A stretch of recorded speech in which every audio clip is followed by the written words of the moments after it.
Welcome to Khyati connects. నిన్న సమావేశమైన కేంద్ర క్యాబినెట్ ఒక కీలకమైన నిర్ణయం తీసుకుంది. ఏంటంటే నేషనల్ సెన్సస్లో క్యాస్ట్ ఎన్యూమరేషన్ చేపట్టాలని నిర్ణయించింది. ఇది ఒక పెద్ద నిర్ణయం. దీనికి సంబంధించి గత కొద్ది కాలంగా కాంగ్రెస్ బీజేపీని విమర్శిస్తూ ఉంది.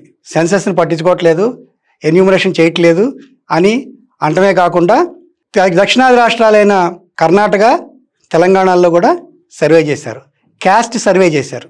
ఈ సర్వే చేసినప్పుడు కూడా కాంగ్రెస్ కేంద్రాన్ని విమర్శించింది, కేంద్రం నిర్లక్ష్యం చేస్తోంది అని. అయితే విచిత్రంగా ఈ కేంద్ర క్యాబినెట్ నిర్ణయాలు ప్రకటించిన అశ్విని వైష్ణవ్ ఏమన్నారంటే క్యాస్ట్ ఎన్యూమరేషన్ పట్ల కాంగ్రెస్ మొదటి నుంచి వ్యతిరేకత ప్రకటిస్తోంది. 2010లో మన్మోహన్ సింగ్ ప్రధానిగా ఉన్నప్పుడు క్యాస్ట్ ఎన్యూమరేషన్ సంబంధించి అడిగాము, మేమంతా డిమాండ్ చేశాము. డిమాండ్ చేసినప్పుడు దీని గురించి చర్చించాల్సి ఉందన్నారు. తర్వాత ఒక కమిటీని కూడా ఏర్పాటు చేశారు తప్ప దీని గురించి ముందుకెళ్ళలేదు. కాంగ్రెస్ అంతా ఏకపక్షం, రాజకీయ ధోరణులతో, రాజకీయ ఉద్దేశాలతోనే కాంగ్రెస్ ఉంటుంది అని చెప్పుకొచ్చారు. కాంగ్రెస్ మీకు తెలుసు, ఇప్పుడు మళ్ళీ ముందే మాట్లాడుకున్నాం, కాంగ్రెస్ 2 చోట్ల కర్ణాటకలోను తెలంగాణలోను క్యాస్ట్ సర్వే చేసింది. దీని మీద కూడా ఆయన పరోక్షంగా విమర్శించారు. అశ్విని వైష్ణవ్ ఏమన్నారంటే కాంగ్రెస్ చేసేది పొలిటికల్గా అవసరమైన సర్వే, అది క్యాస్ట్ సెన్సస్ కాదు, క్యాస్ట్ సర్వే. మేం చేసేది క్యాస్ట్ సెన్సస్, అందులో ఎన్యూమరేషన్ చేస్తాం, క్యాస్ట్ ఎన్యూమరేషన్ చేస్తామన్నారు. మీకు తెలిసే ఉంటుంది, రాజ్యాంగంలో ఆర్టికల్ 246 కింద 7th షెడ్యూల్లో సెన్సస్ అనేది ఉంటుంది. అంటే సెన్సస్ అనేది యూనియన్ లిస్ట్, అంటే సెన్సస్ చేసే పని, సెన్సస్ చేయించాల్సిన పని బాధ్యత కేంద్ర ప్రభుత్వం తీసుకుంటుంది. అంటే కొన్ని స్టేట్ లిస్ట్ అంటారు, కొన్ని యూనియన్ లిస్ట్ అంటారు, కొన్ని ఏమో రాష్ట్రాల పరిధిలో ఉంటాయి, కొన్ని కేంద్ర పరిధిలో ఉంటాయి. ఈ సెన్సస్ అనేది కేంద్ర పరిధిలో ఉంటుంది. ఈ సెన్సస్ అనేది 2011లో చేశారు. ప్రతి 10 ఏళ్ళకి ఒకసారి చేయాలి దీన్ని. యాక్చువల్గా 2010లో సెన్సస్ చేశారు, ఆ తర్వాత 2021లో చేయాల్సి ఉంటుంది.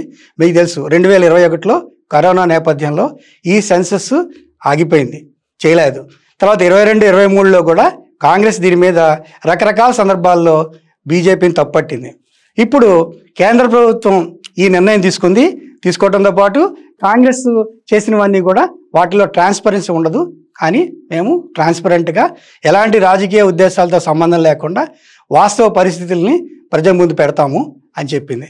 ఇది కేంద్ర ప్రభుత్వం తీసుకున్న కీలక నిర్ణయం అని చెప్పి అశ్విని వైష్ణవ్ అన్నారు. సో ఈ సెన్సస్ ఎలా జరుగుతుంది, దీని ప్రభావం ఎలా ఉంటుంది, దీనివల్ల ఇప్పటికే మీకు తెలుసు కేంద్రం తీసుకునే నిర్ణయాల మీద జనాభా ప్రాతిపదిక మీద నిధుల విభజన, నిధుల కేటాయింపు అనే విషయం మీద దక్షిణాది రాష్ట్రాలు గొడవ చేస్తున్నాయి. అది ఏపీ ముఖ్యమంత్రి చంద్రబాబు నాయుడు కావచ్చు, తెలంగాణ ముఖ్యమంత్రి రేవంత్ రెడ్డి కావచ్చు, అలాగే తమిళనాడు ముఖ్యమంత్రి స్టాలిన్ కూడా జనాభా ప్రాతిపదికన కేటాయింపులు, నిధుల కేటాయింపు అనే మీద గొడవ చేస్తున్నారు.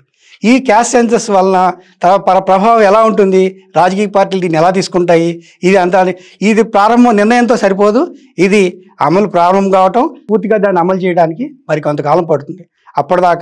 అప్పట్లోగా దీని గురించి చర్చలు, వాదోపవాదాలు జరుగుతూనే ఉంటాయి. ఇది ఎలా జరుగుతుంది అనేది రాబోయే రోజుల్లో మనం చూద్దాం. Thank you very much.